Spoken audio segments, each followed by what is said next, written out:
संगमनेरमध्ये देशी दारूची मोठी वाहतूक उघड. एलसीबीची धडक कारवाई. 2,19,000 रुपयांचा मुद्देमाल जप्त. संगमनेर शहरात स्थानिक गुन्हे शाखेने मोठी कारवाई करत देशी दारूची अवैध वाहतूक उघडकीस आणली आहे. पहाटेच्या सुमारास प्रवरा नदी पुलाजवळ सापळा रचून कारवाई करण्यात आली. यामध्ये गणेश बारूक धामणे वय 40 राहणार इंदिरानगर संगमनेर यास ताब्यात घेण्यात आले.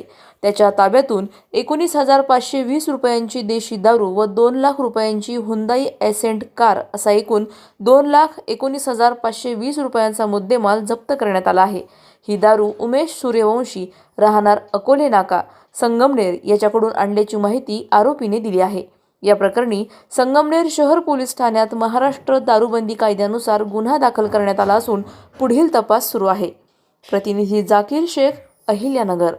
अधिक माहितीसाठी स्टार इंडिया 1 न्यूज पाहत रहा.